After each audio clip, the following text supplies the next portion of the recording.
From New York, where the American stage begins, NBC presents Best Plays, transcribed with John Chapman.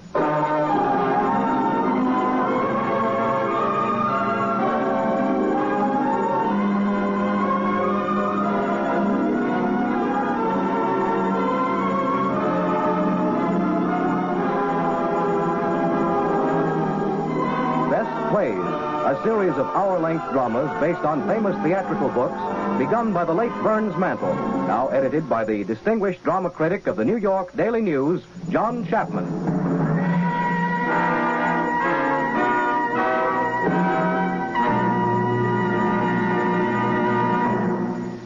Mr. Chapman. Good evening. Almost 600 years ago, a man named Geoffrey Chaucer coined a phrase. He couldn't spell very well, apparently, so what he wrote must have sounded to him something like this. Mordre wall out, certain, it wall not file. We've been practicing up on spelling and pronunciation during the last few centuries and have figured out that what Chaucer meant was, murder will out, certainly. It can't miss. And so it can't. It rarely misses in the theater. The season of 1940-41 was an excellent one for murder and for comedy and the best plays of the Broadway theater. Owen Davis had adapted a novel by Francis and Richard Lockridge, Mr. and Mrs. North, about an attractive young couple blundering their way into the detective business, and this play was a hit. Joseph Kesselring wrote another one about murder by the dozen, which he originally titled Bodies in Our Cellar. This turned out to be Arsenic and Old Lace, which had 1,444 performances. Only 6 other plays in the history of the Broadway stage have run longer. In the company on the first night of January 10, 1941, were Boris Karloff, Jean Adair, and other fine comedians. Now, in this Best Plays performance, we have Mr. Karloff and Donald Cook as 2 strangely different brothers.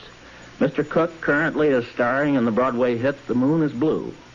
Our company also includes Jean Adair and Edgar Staley from the original production, and Evelyn Varden as the nice little lady who likes to give all our guests elderberry wine.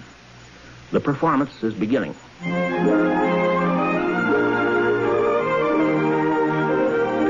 a quiet street under the arching elms in the town of Brooklyn, New York, the old Brewster home stands in dignified and over-decorated glory. The gas mantles are still in the hall, although electricity was installed several years ago. It's tea time, and Miss Abby Brewster pours. The minister is visiting, and Miss Abby and her nephew Teddy are most attentive.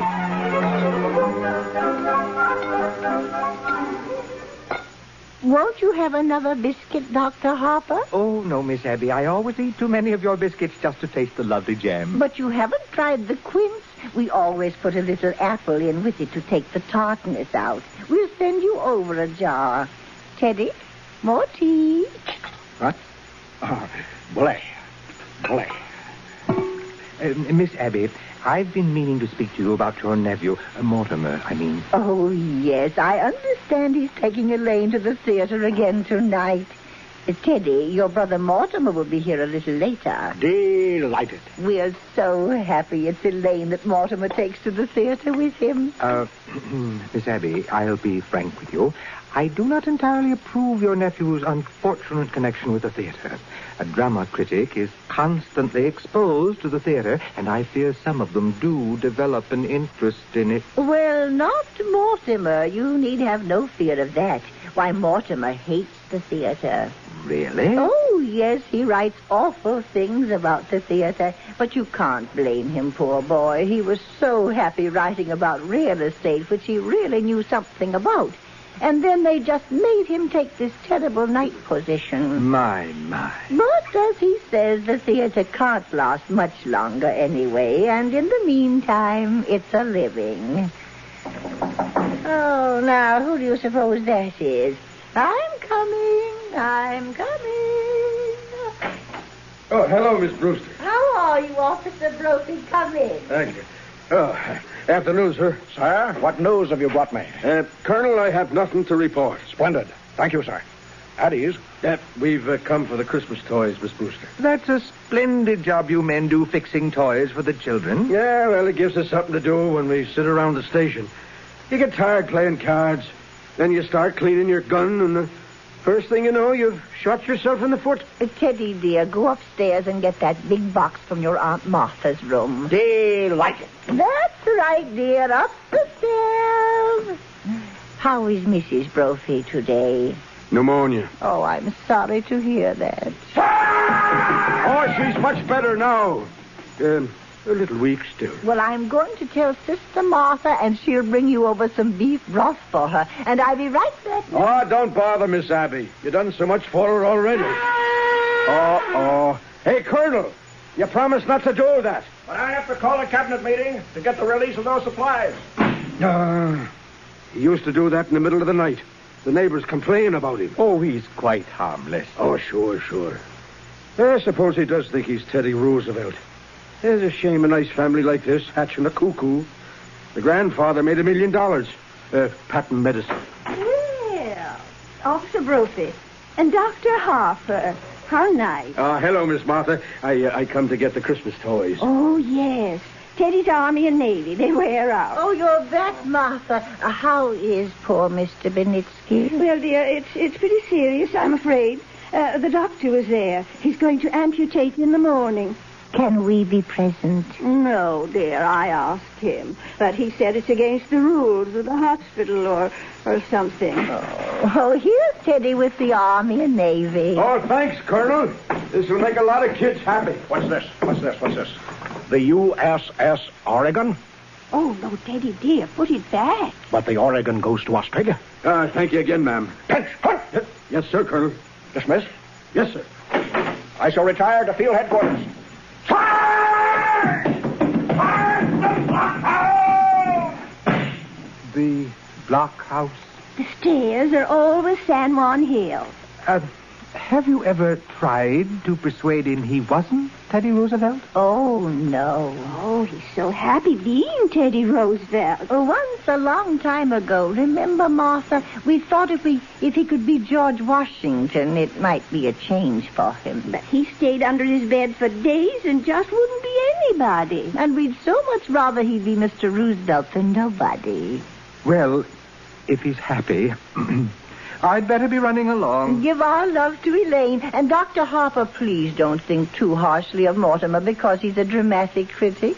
Somebody has to do these things. Goodbye. Did you just have tea? Isn't it rather late? Yes. And dinner's going to be late, too. So? Why? Teddy! Yes, Aunt Abby? Good news for you. You're going to Panama and dig another lock for the canal. Delighted. That's bully. Just bully. I shall prepare at once for the journey. Oh.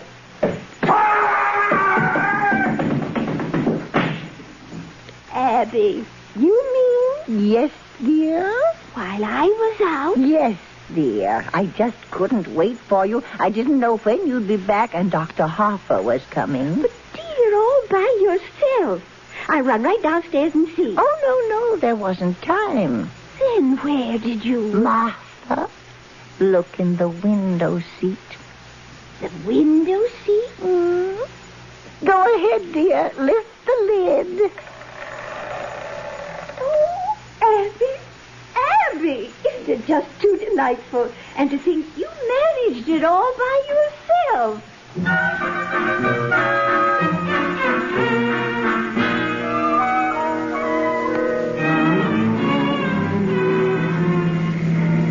We're almost home, Elaine. Now make up your mind. Where do you want to go for dinner? I don't care, Mortimer, really. Well, suppose we wait till after the show. Well, that'll make it pretty late, won't it? Not with a little stinker we're seeing tonight. Well, I was hoping it'd be a musical. They seem to have a humanizing effect on you, darling. After a serious play, we joined the proletariat in the subway, and I listened to that lecture on the drama. It wasn't until we saw a musical that you took me home in a taxi and noticed my legs.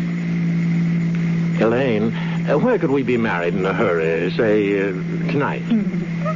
Now, I'm afraid Father will insist on officiating. Now, I'll bet your father could make even the marriage service sound pedestrian. Are you by any chance writing a review of it? Sorry, darling. Occupational disease. Yeah, here we are. The Brewster Mansion. Thanks, darling. Is that Teddy at the door? Yes. Well, what's he doing in shorts and a sun helmet? Hello, Mortimer. How are you, Mr. President? Bully, thank you. Just bully. What news have you brought me? Just this.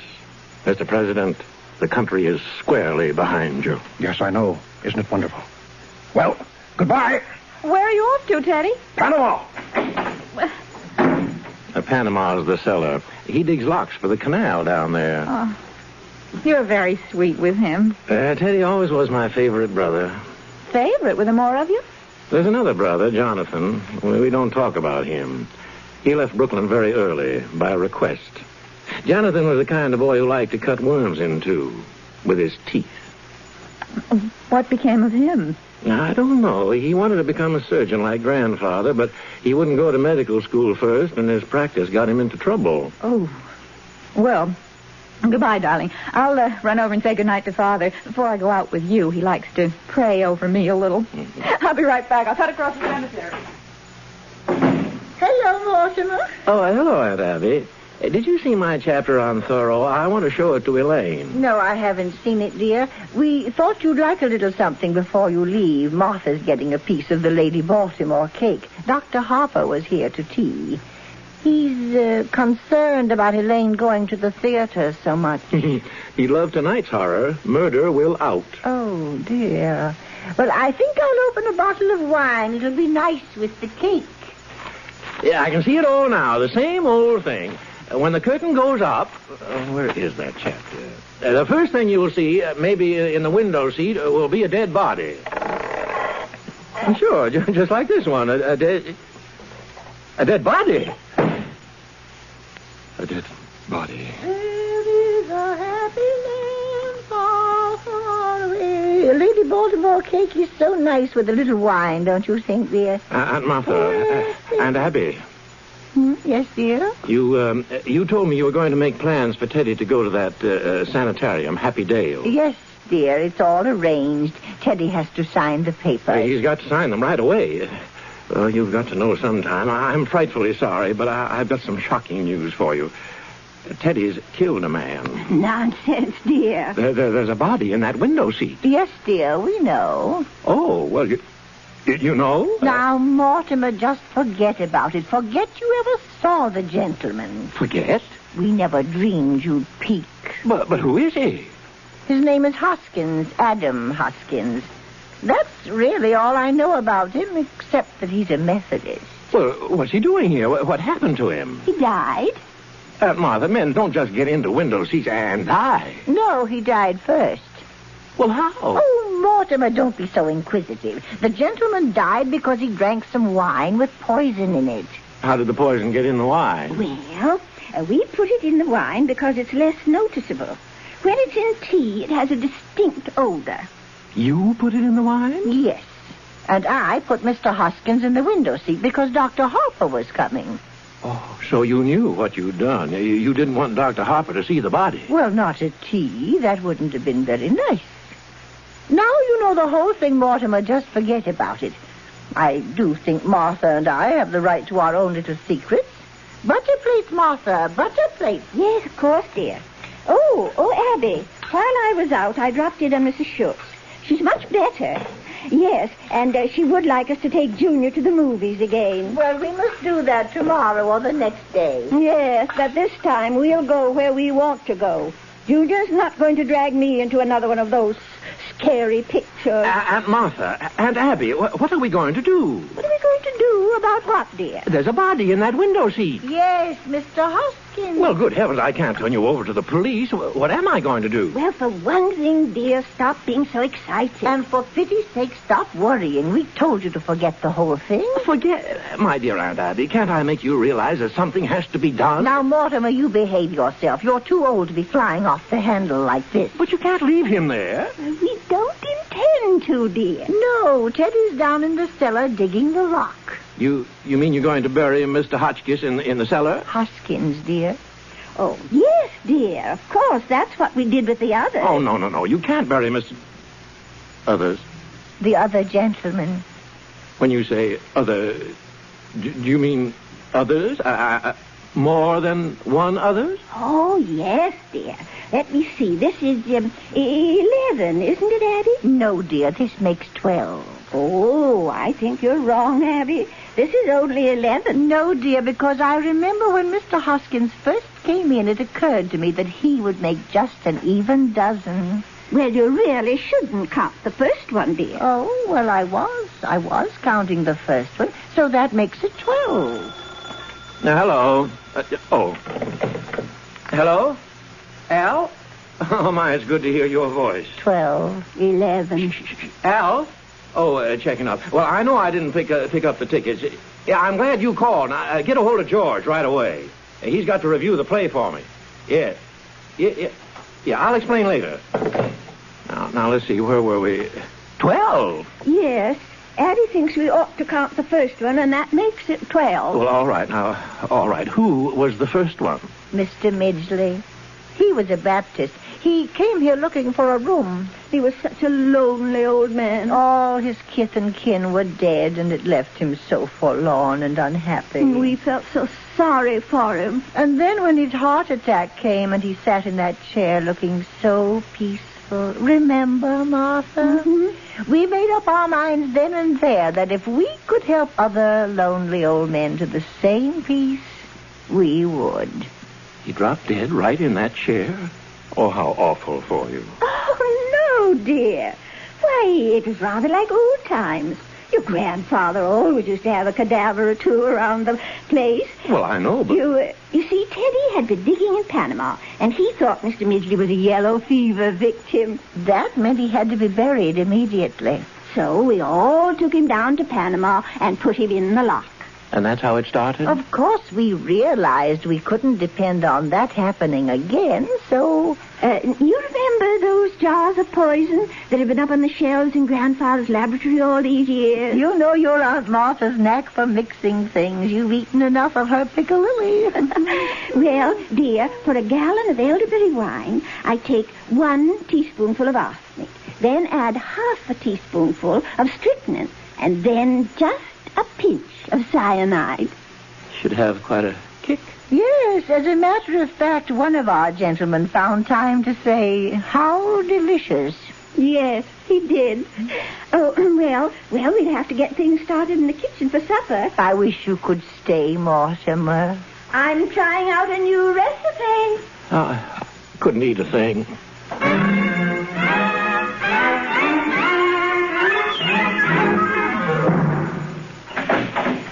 Darling, I keep you waiting. Oh, it's you. You run along home, Elaine. I'll call you up tomorrow. Tomorrow? Well, you know I always call you every day or two. Well, we're going to the theater tonight. Oh, no, we're not. Elaine, something's come up. Now you run along home. What's happened? If we're going to be married... Married? Have you forgotten that not 15 minutes ago you proposed to me? I did? Oh, yeah. Well, as far as I know, that's still on. Now, you run along home. Listen, you can't propose to me 1 minute and throw me out of the house the next. Well, I'm not throwing you out of the house, darling. Will you get out of here? Don't push. Now, you get out, and I'll call you in a few days. Mortimer! Phew. Yeah. Hello, Al. What? George is in Bermuda. Oh, well, get somebody. Get the office boy. You know, the bright one, the one we don't like. All right, then, get the printer. He knows what I write. The third machine from the left. Yeah, but Al, he might turn out to be another John Chapman. Yeah, all right. Was that Elaine, dear? Aunt Martha, Aunt Abby, sit down. But Mortimer... sit down. There. Well, dear? You can't do things like that. Now, I don't know how to explain this to you, but it's not only against the law. It's wrong. It's not a nice thing to do. People wouldn't understand. Abby, we shouldn't have told Mortimer. Well, what I mean is, well, this has developed into a very bad habit. Now, Mortimer, we don't try to stop you from doing things you like to do. I don't see why you should interfere with us. Hello, Al. Oh, all right. Well, all right. I'll see the first act and tear it to pieces. All right. Now, look, I've got to go to the theater, but before I go, will you promise me something? Well, we'd have to know what it was first. Will you do this for me? What do you want us to do? Don't do anything. Don't do anything. Don't let anyone in this house, and leave Mr. Hoskins right where he is. Why? We were planning on holding services before dinner. Services? Certainly. You don't think we'd bury Mr. Hoskins without a full Methodist service, do you? Why, he was a Methodist. Well, can't that wait till I get back? Oh, then you could join us. Oh, you'll enjoy the service, especially the hymns. Remember, Martha, how beautifully Mortimer used to sing in the choir before his voice changed? And remember, you're not going to let anyone in this house while I'm gone. Have you got some paper? Here's some stationery. Will this do? Oh, that'll be fine. I can save time if I write my review on the way to the theater.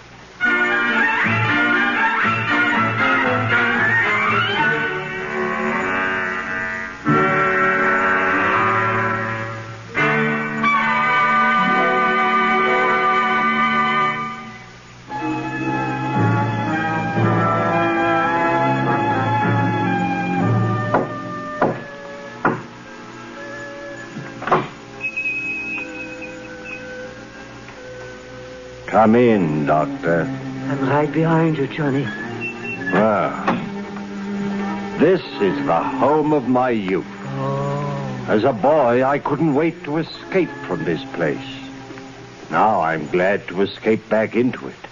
Yeah, Johnny. It's a fine hideout. The family must still live here. There's something so unmistakably Brewster about the Brewsters. I hope there's a fatted calf awaiting the return of the prodigal. Yeah, I'm hungry. Oh, look, Johnny, a drink. Elderberry wine. A good omen. Here's to you, Johnny. Who's that? Who are you? What are you doing here? Why, Aunt Abby, Aunt Martha.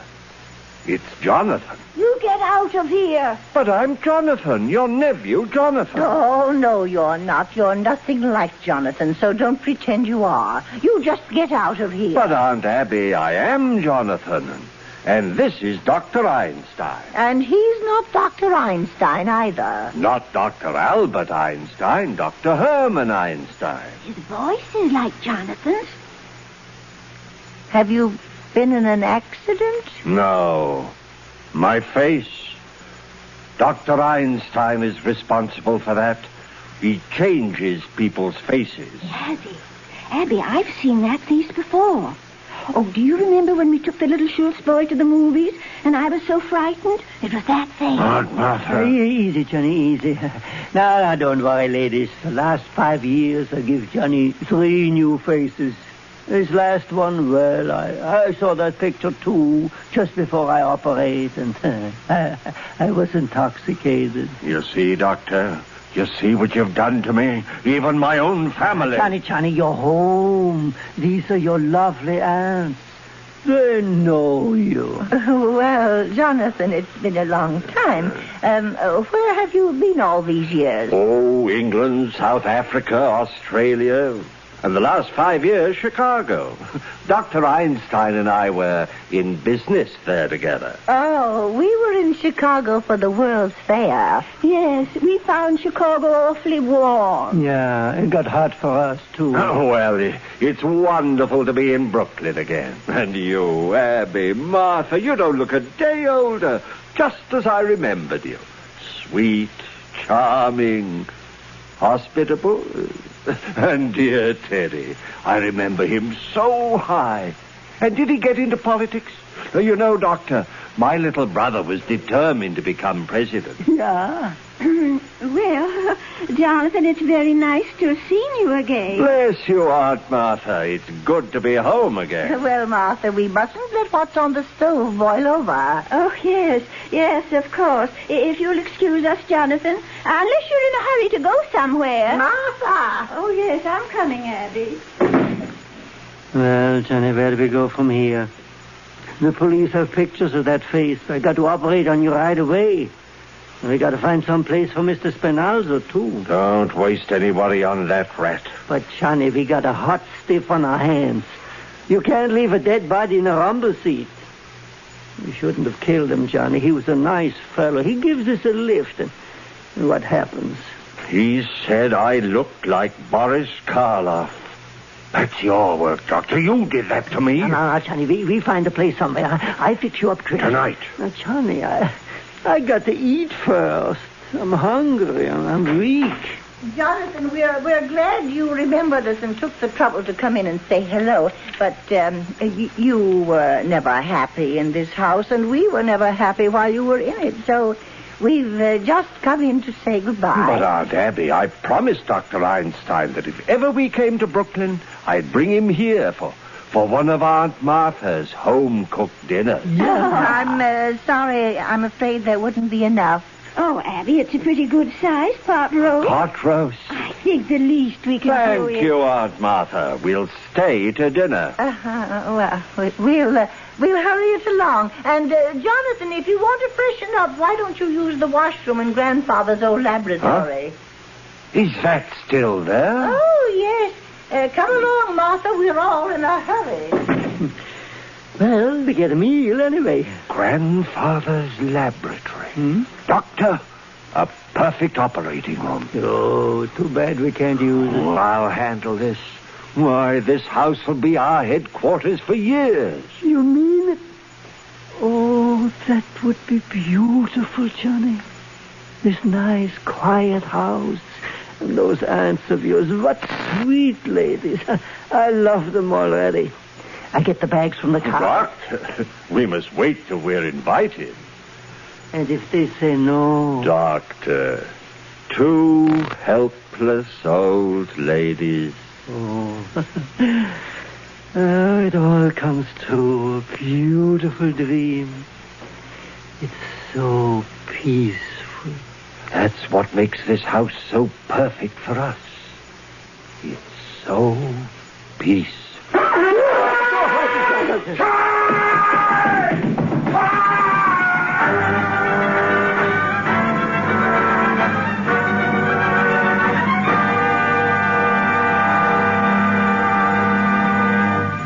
Richard Lockridge, co-author of Mr. and Mrs. North, took a sporting view of Arsenic and Old Lace on that January 1st night in 1941. His own play was to open 2 nights later. But here he was, the drama critic of the New York Sun, bound to report truthfully on what he thought about arsenic. Lockridge wrote, "It is a noisy, preposterous, incoherent joy. You wouldn't believe that homicidal mania could be such great fun." This was gallant of him, and accurate, too. Now our second act of Arsenic and Old Lace begins.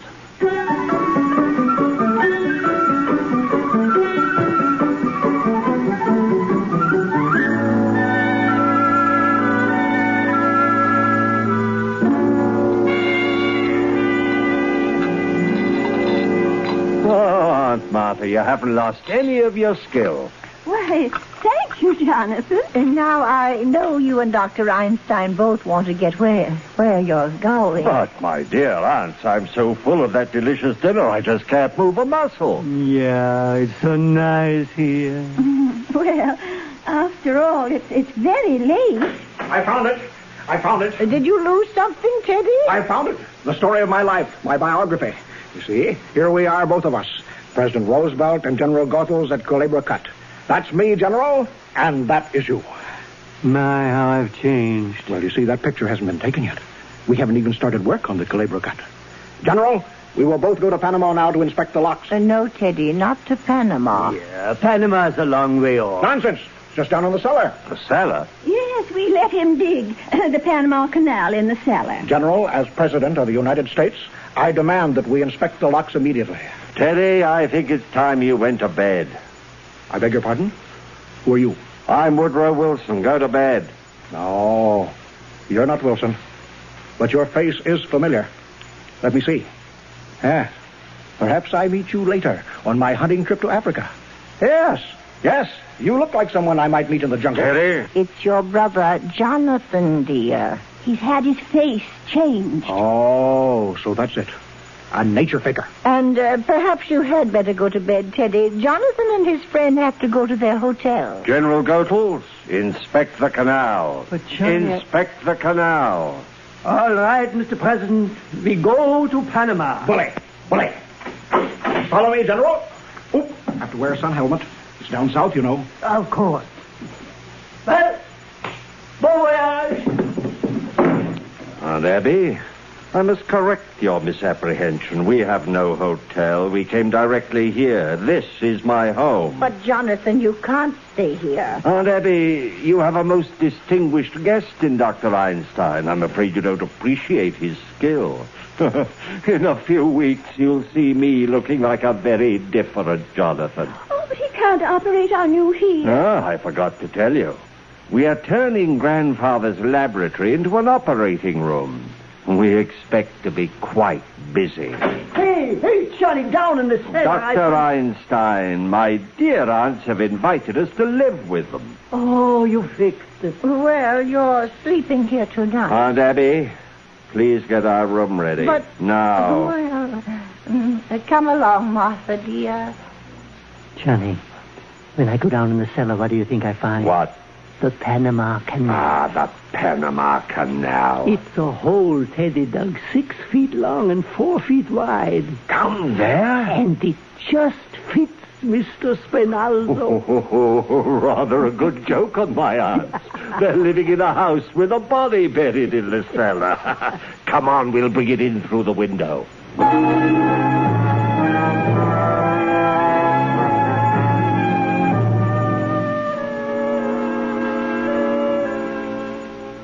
Poor dear Mr. Hoskins. He's been so patient in the window seat.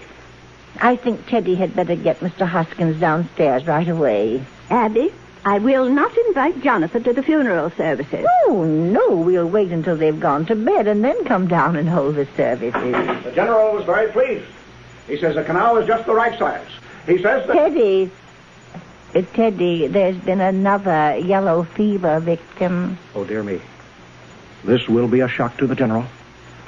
But I'll have to tell him. Army regulations, you know. No, Teddy, we must keep it a secret. Yes. A state secret? Yes, a state secret. Promise? You have the word of the President of the United States. Cross my heart and hope to die. Now, Teddy, you must take the poor man down to the canal. And we'll come down later and hold services. You may announce that the President will say a few words. Where is the poor devil? He's in the window seat. Oh, seems to be spreading. We've never had yellow fever there before. Well, up we go. He died for his country. Open the cellar door, Aunt Abby.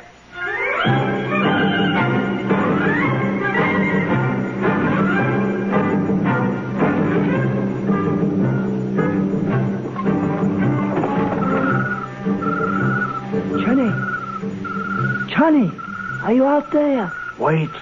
I'll lift up Mr. Spinalzo. Wait, I can't see good, Johnny. It's so dark. What happened? Someone left the window seat open. I fell in. Well, get out. Take Mr. Spinalzo. Oops. I lost the leg. Here. Johnny, somebody's coming. Get him in the window seat. Quick. All right. Give me a hand in through the window. Here. Are you in? Yes. Miss Abby? Miss Martha? Miss Abby, it's so dark in here. Who are you? Elaine Harper. I live next door. Turn on the lights, Doctor. Yeah. Oh, who are you? Where are Miss Abby and Miss Martha? Perhaps we'd better introduce ourselves. This is Dr. Einstein. Dr. Einstein. I suppose you're going to tell me you're Boris. I'm Jonathan Brewster. Oh, you're Jonathan? Oh, you've heard of me. Just this afternoon. Well, I'll be running along home now. I think she's dangerous. She's seen us. Baby, let her go, Johnny. She saw us. Remember that. Stay away from me. Take your hands off me. Oh, Teddy. It's going to be a private funeral. Teddy, tell these men who I am, please. What? That's my daughter Alice. Oh, no. Doctor, your handkerchief. Oh, help. Get it out of the cellar, quick. This way, come, please. What's going on down there? What are you doing? We caught a burglar, a sneak thief. Go back to your room. Look out, Johnny. She got away. Let go of me. Elaine? Mortimer, where have you been? At the Henry Miller Theater. Well, who's this? This is your brother Jonathan, and this is Dr. Einstein. Well, I know this isn't a nightmare, but what is it? I've come back home, Mortimer. Jonathan? Jonathan? What? You always were a horror, but you have to look like one? Mortimer, Have you forgotten the things I used to do to you when we were boys? Remember the times you were tied to the bedpost, to the needles under your fingernails? It is, Jonathan. Oh, I remember. I remember you as the most vicious, venomous form of animal life I ever knew. Now, don't you boys start quarreling again the minute you've seen each other. Jonathan, you're not wanted here. Now get out. Well, I'm sleeping here tonight in your room. Johnny, maybe we better sleep down here, on the window seat. Window seat? Window seat? Yeah, the window seat. Oh, the window seat. Well, maybe I'd better sleep down here. Oh, we wouldn't trouble you. We insist on sleeping down here. Doctor, we'll go up and get our bags. You can have the room in a moment, Mortimer. Mortimer, What's the matter with you, dear? I have almost been killed. You've almost been... Abby. Martha. Oh, no, it was Jonathan. He mistook her for a sneak thief. Would you like some coffee, dear? Oh, great idea. Coffee, sandwiches. I haven't had any dinner. Well, we'll get it ready. Come, Abby. No wine. No, dear.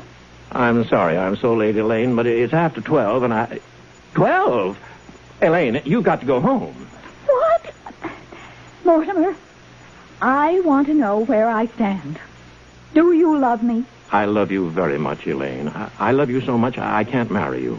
Have you suddenly gone crazy? Oh, I don't think so, but it's just a matter of time.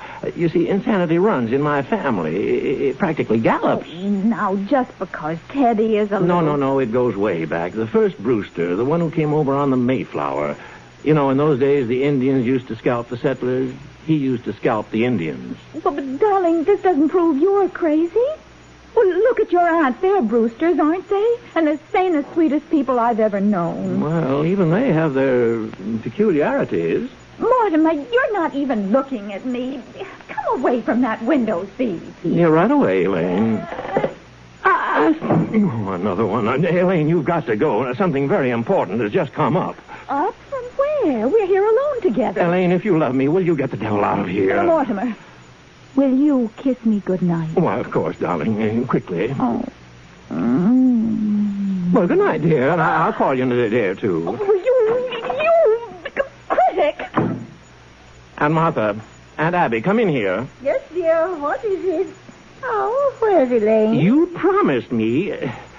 Who is that in the window seat? No one, dear. Look. And it is not Mr. Hoskins. Well, who can that be? Are you trying to tell me you've never seen that man before? I certainly am. Now, Aunt Abby, don't try to get out of this. That's another of your gentlemen. Mortimer, how can you say such a thing? That man is an imposter. And if he came here to be buried in our cellar, he's mistaken. But, Aunt Abby, you put Mr. Hoskins in the window seat. Now, this man couldn't have just gotten the idea from him. By the way, where's Mr. Hoskins? In Panama, waiting for the services, poor dear. We haven't had a minute with Jonathan in the house. Oh, dear, we always wanted to have a double funeral, but I will not read services over a total stranger. A stranger? Aunt Abby, how can I believe you? There are 12 men down in the cellar, and you admit you poisoned them. Yes, I did. But you don't think I'd stoop to telling a fib.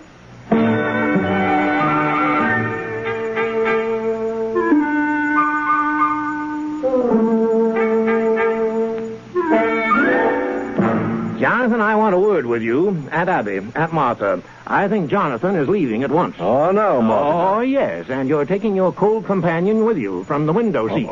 The window seat? You're my brother, and I'm going to give you a chance to get away. And if you don't take it, I'm going to call the police. Mortimer, remember, what happened to Mr. Spinalzo can happen to you, too. Oh, dear. Come in. Why, Officer Brophy. Oh, hello, Miss Martha, Miss Abby. I saw your lights on, and I thought there might be sickness in the family. Oh, come in. Well, come in, officer. This is my brother, Jonathan. Oh, Hey, he looks familiar. Ain't I seen him somewhere? I don't think so. It's too bad Jonathan can't stay, isn't it? Well, if everything's all right. Oh, don't go, officer. Stay and have some coffee and a sandwich. Well, if you say so. We'll all go into the kitchen while Jonathan collects his things. All his things. Come along, officer. Yeah, sure. Say, Mr. Brewster, I've been meaning to ask you about a play I've been writing. Doctor, This affair between my brother and me has got to be settled. Now, Johnny. We're going to sleep right here tonight. With a cop in the kitchen and Mr. Spinalzo in the window seat? That's all he's got on us. So we take Mr. Spinalzo down and we dump him in the bay and come right back here. Hide the suitcases in the cellar. Go on. I think we should get out, Johnny. Johnny, come quick. What is it? That hole in the cellar. We got an ace in the hole.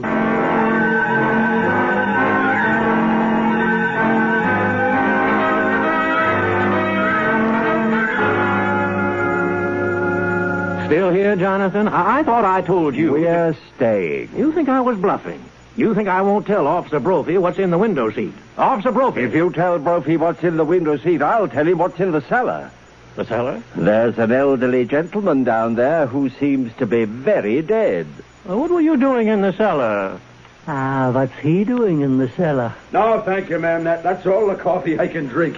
Oh, Mr. Brewster, I'd like to tell you the plot of that play. No, Brophy, no, you can't stay here. You got to go and call in the precinct. Yeah, but I want to tell you about this here play. Yeah, well, we'll talk about it later. All right. Later. Well, how about the back room at Kelly's? Fine. I'll meet you at Kelly's later. Great, Mr. Brewster. I'll be there. Unless I drop dead. Yeah.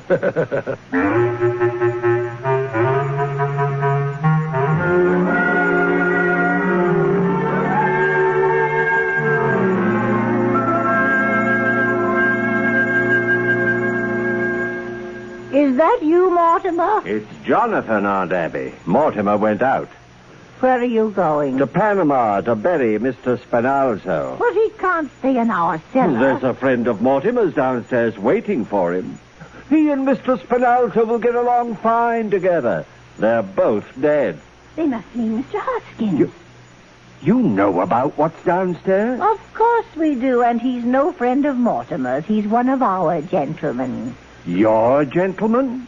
Besides, there's no room for Mr. Spinalzo. The cellar's crowded already. Crowded? With what? There are 12 graves down there now. 12 graves? And that leaves very little room, and we're going to need it.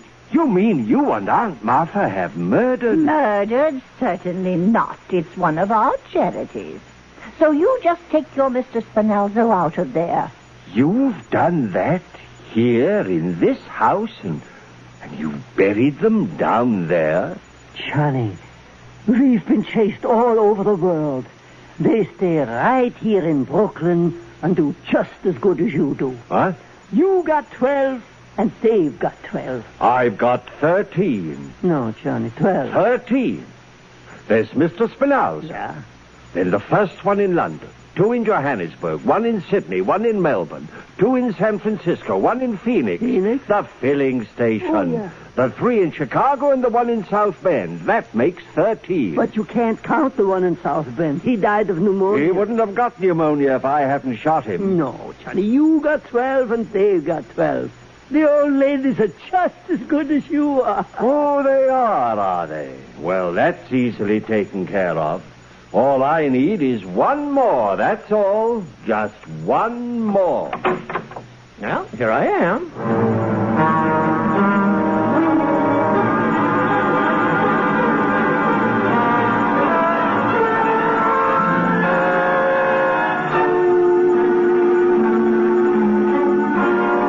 Mortimer, where have you been? Yeah, I've been over getting a doctor's signature on Teddy's papers. Mortimer, what is the matter with you? Running around getting papers signed at a time like this. You know what Jonathan is doing down there? He's putting Mr. Hoskins and Mr. Spinalzo in together. Oh, well, let him. Is Teddy in his room? Teddy won't be any help. Well, you had to go and tell Jonathan about those 12 graves.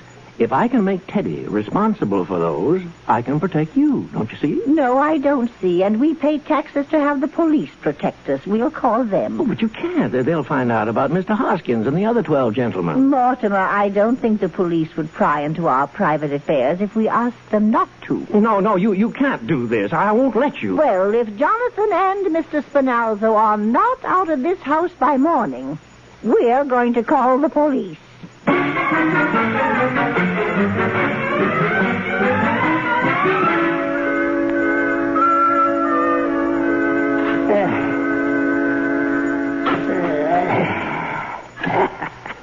There. It's all done. done, Johnny. Mr. Hoskins and Mr. Spinalzo all put away neat and tidy. We're all done. You're forgetting, Doctor. My brother, Mortimer. No, Johnny, no. Tonight, and we do that tomorrow, or the next day. No, tonight. No, now. Johnny, please. I'm tired. And tomorrow I got to operate. Tonight we go to bed, huh? Doctor, it's going to be done tonight. Johnny, I know that look. Okay. But the quick way, huh? The quick twist, like in London. No, Doctor. This calls for something special. I think perhaps the Melbourne method. Johnny, no, not that. 2 hours. When it was all over the fellow in London, it was just as bad as the fellow in Melbourne. Get your instrument. No, Johnny. Get them. We operate tonight, Doctor, on Brother Mortimer.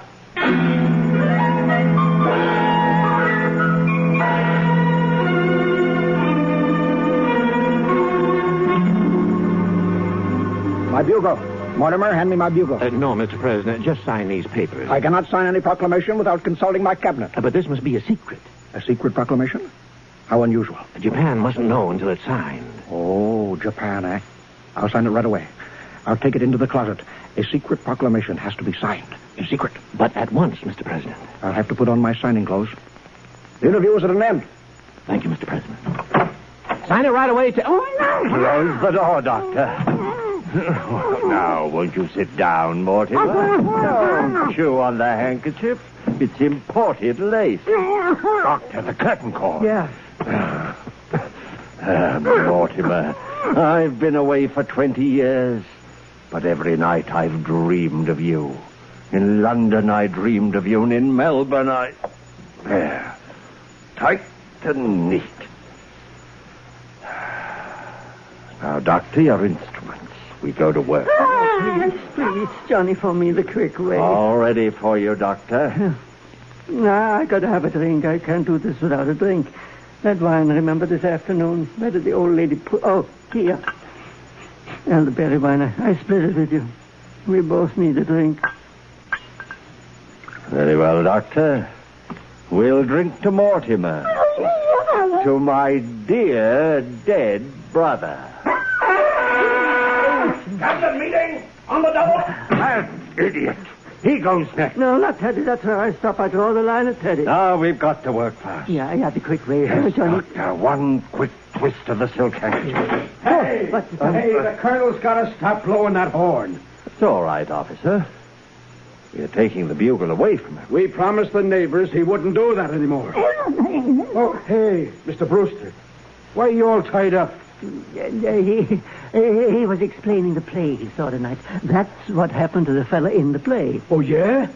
Gee, they practically stole that from the second act of my play. I'll tell you now. No, wait a minute. I'm going to leave you this way. This time, Mr. Brewster, you'll listen to the plot. Well, it starts in my mother's dressing room when I was born. Only I ain't born yet.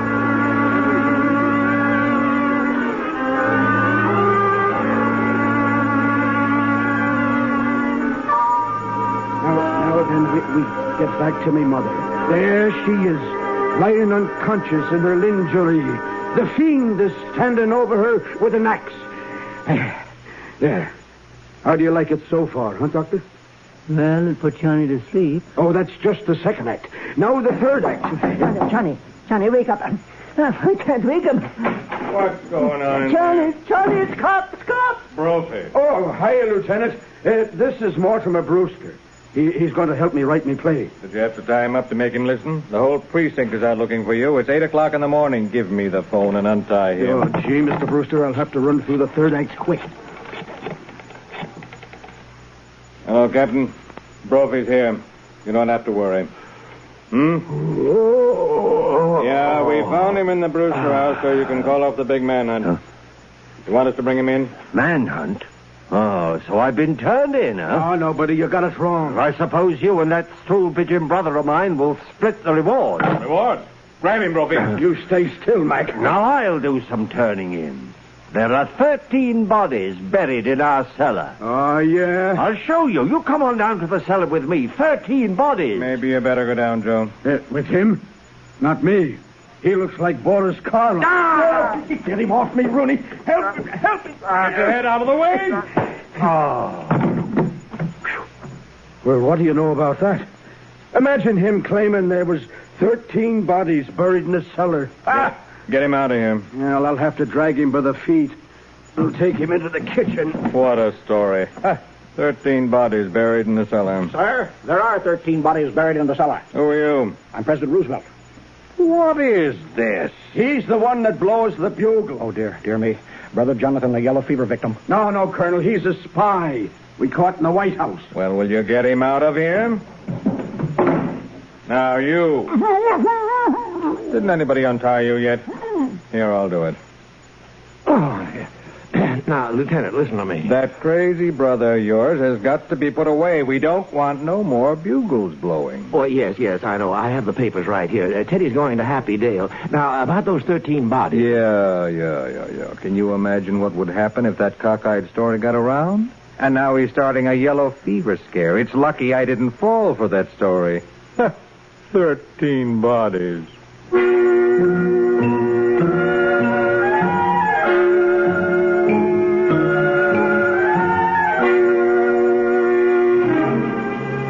I beg your pardon. I'm Mr. Witherspoon of Happy Dale. I believe I'm to pick up a gentleman. Oh, Teddy. Just finished my cabinet meeting. Yes, Mortimer. Mr. President, I have very good news for you. Your term of office is over. Oh, then I start on my hunting trip to Africa, don't I? Well, who's this? Trying to get into the White House before I've moved out? Who, Teddy? Taft! Oh, this isn't Mr. Taft, Teddy. This is Mr. Witherspoon. He's your guide for Africa. Oh, bully. Glad to meet you, sir. Aunt Martha, Aunt Abby, I'm on my way to Africa. Isn't that wonderful? Oh, if the safari comes, tell them to wait. Aunt Abby, Aunt Martha, this is Mr. Witherspoon from Happy Dale. Teddy is going with him. No, he is not. Not while we're alive. The police want him to go. He blew his bugle again. That's right, ma'am. Well, if he goes, we're going with him. Yes, we won't be separated from Teddy. But we can't take sane people at Happy Dale. Look, will you settle this? There are still murders to be solved in Brooklyn. Yes. Oh, are there? Teddy's got to go. With the story he's telling, we'd have to dig up the cellar. He says there are 13 bodies buried down there. But there are 13 bodies buried in our cellar. I'll take your word for it, lady. I'm a busy man. How about it, Witherspoon? Well, they'd have to be committed. Well, Teddy committed himself. Can't they commit themselves? Can't they sign the papers? Certainly. Oh, well, then, if we can go with Teddy, we'll sign the papers. Where are they? Yes, where are they? Sign them up, Witherspoon. I want to get this cleaned up. Oh, my, we've overlooked one thing. We're going to need the signature of a doctor. A doctor? Oh, yes, a doctor. Dr. Einstein. Me? Come over here. We'd like you to sign some papers. Yes, please, I must go. No, just come right over here, Doctor. At one time last night, I thought Doctor was going to operate on me. Please, yes, Doctor, just come right over here. Sign right here, Doctor. Yes, very well. Here. There. Are you leaving us, Doctor? I think I must go. Oh, aren't you going to wait for Jonathan? I don't think we're going to the same place. There now. Everything's quite in order. Well, I'm almost relieved. I'm really looking forward to going. The neighborhood here has really run down, so...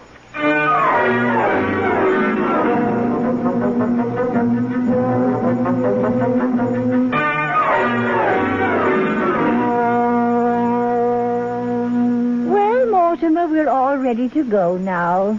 The house will be yours, and we want you to live in it. Oh, no, Aunt Abby. The house is too full of memories. Oh, dear, but you'll need a house when you're married. I'm afraid I can't ever marry Elaine or anybody. Oh, there's something else, Mortimer.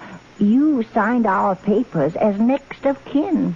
Oh, of course, why not? But you see, dear, you're not really a Brewster. Not a Brewster? No, dear, your mother was a widow when she came to us as a cook, and you were born about 3 months afterward. But she was such a good cook that we didn't want to lose her, so Brother married her. I'm not really a Brewster? Now, don't feel badly about it, dear. Oh, no. Oh, it's a tragedy, isn't it? Nobody knows who your father is. He might be anybody. You're right. You're right.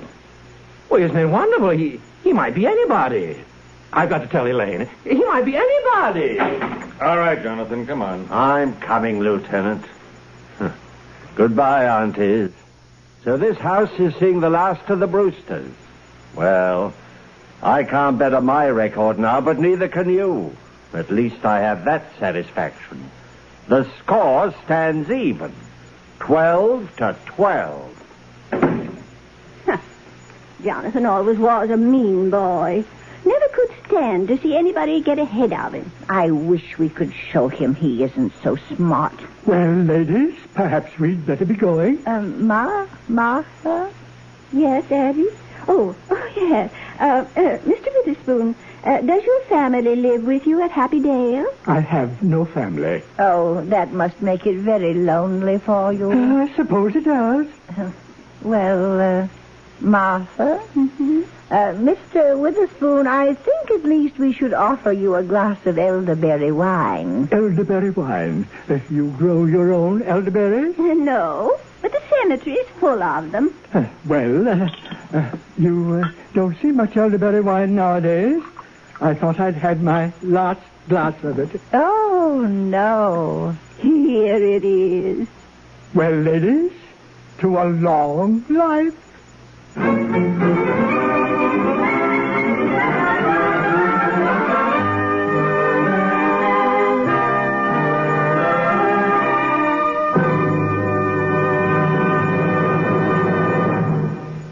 You have just heard the Best Plays production of Arsenic and Old Lace, starring Boris Karloff and Donald Cook.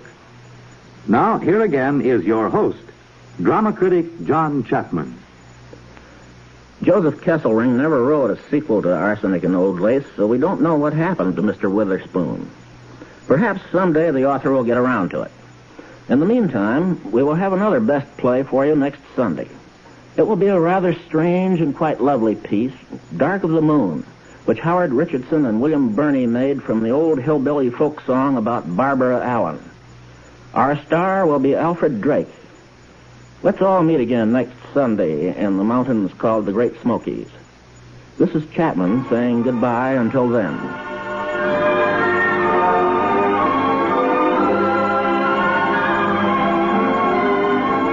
Arsenic and Old Lace was transcribed and adapted for radio by Ernest Kenoy.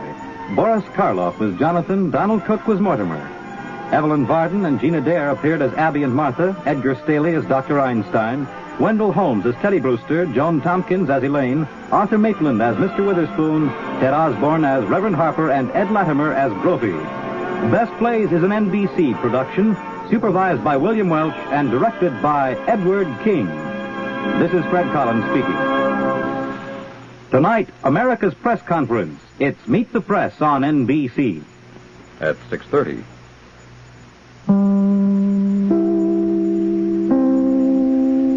KFI Los Angeles. Listen, a new Packard four-door sedan costs just $29.20 plus tax and license, delivered right here in Southern California. Packard costs less for what you get than any other car. Up to 30 months to pay at Earl C. Anthony Incorporated, 1000 South Hope or 9130 Wilshire Boulevard.